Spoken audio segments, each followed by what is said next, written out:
I'm skimming across the surface of my own history, moving fast, riding the melt beneath the blades, doing loops and spins, and when I take a high leap into the dark and come down 30 years later, I realize it is as Tim trying to save Timmy's life with a story.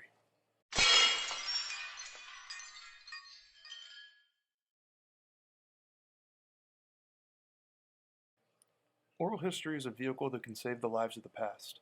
By conducting an oral history, a historian chooses which stories survive, and by neglecting it, which stories perish. My personal experience with oral history actually began with a totally different medium, that of film. More specifically, it began with this film, Stanley Kubrick's Vietnam War movie Full Metal Jacket. And one specific scene made me want to learn more. In this scene, the protagonist Joker is attempting to dispatch an enemy sniper, and it has an unusual reveal.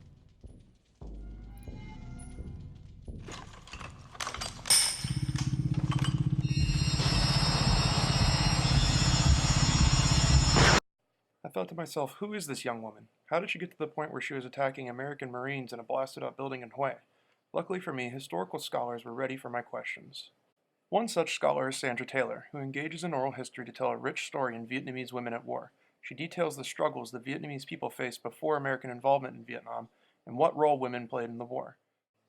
By interviewing subjects who participated in the event, Taylor is able to give a new perspective in an important moment in American history. She talks to women who fought for the Viet Cong and tried to uncover how communism affected them during and after the conflict. An important facet of oral history is granting autonomy to research subjects. This method allows for Taylor's interviewees to tell their stories, and perhaps supersede an alternate narrative. She also pays attention to women who weren't strictly fighters and how they contributed to the war effort. She tells of women who smuggled supplies and constructed hidden bunkers and tunnels.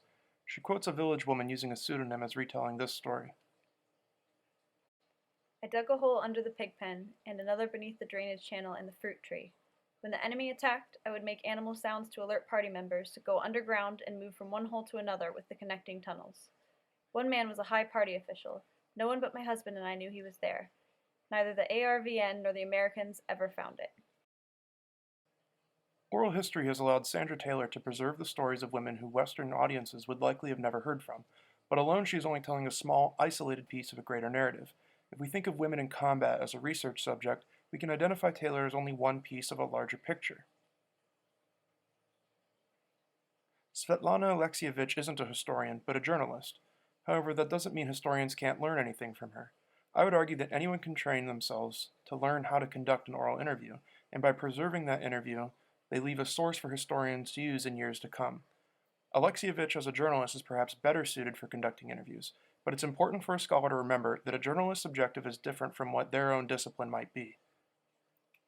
With that being said, the unwomanly face of war serves as an excellent primary source for historians, because Alexievich details each of her interviews, allowing her subjects to speak on their own rather than offering analysis and interpretation every step of the way. The art is in what she chooses to include in her story. Alexievich is still in control of her narrative, just in a more subtle way than perhaps Taylor would be.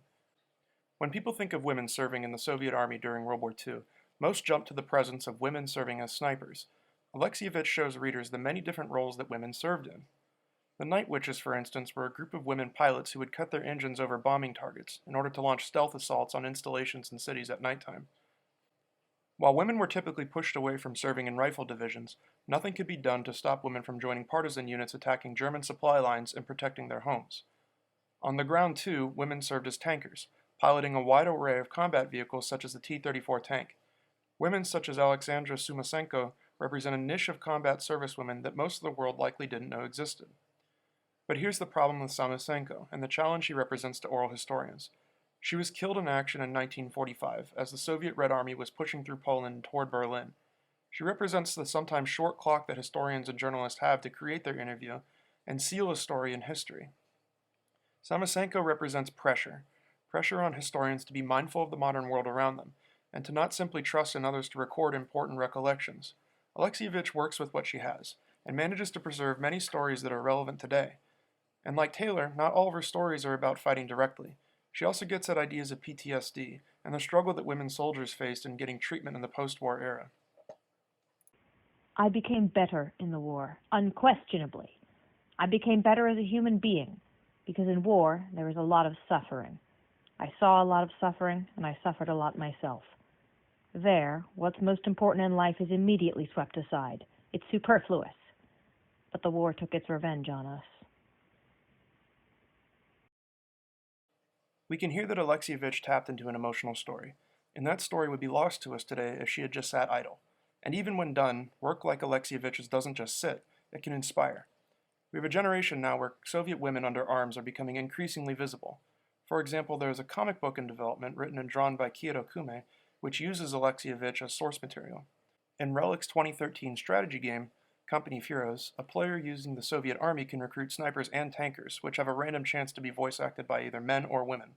Sniper under fire! Get down! Down! For the last stage of our story, our travels will take us to Mexico, Cuba, and South America. Here, Karen Kampworth documents the trials and tribulations of women who fought in revolutionary armies during times of strife. More similar to the cases of Vietnam and less the Soviet Union, these women weren't fighting in state-sponsored armies, but in revolutionary movements. In some ways, Kampworth directs our meta-plot to the modern world, telling of how women fought in guerrilla conflicts in South America and how their descendants are still fighting. But her story is rooted in very old origins, with documentation of women fighting in Mexico in the Mexican Revolution or the Mexican Civil War. This causes Kampworth's narrative to span over 100 years, as women started fighting in 1910, and their descendants are engaged in conflict still today.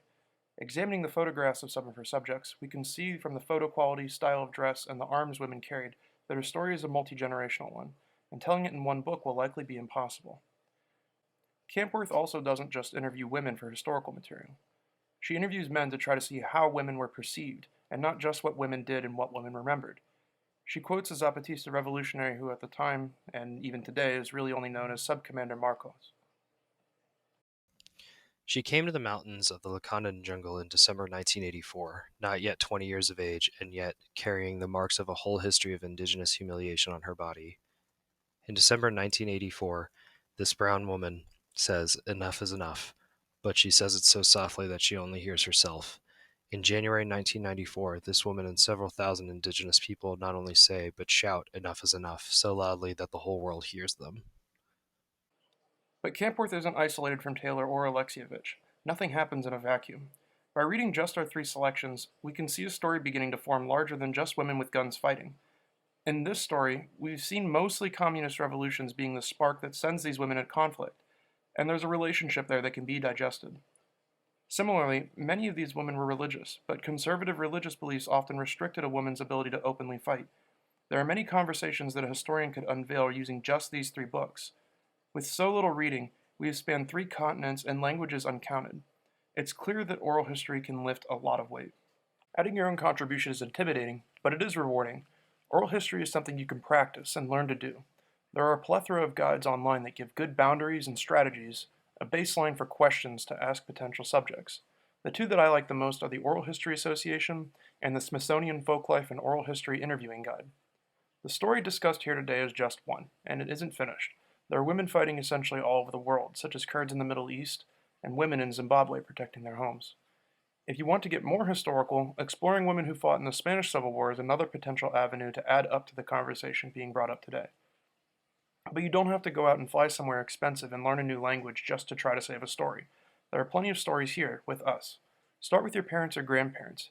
You never know where their stories might take you and what you might learn next.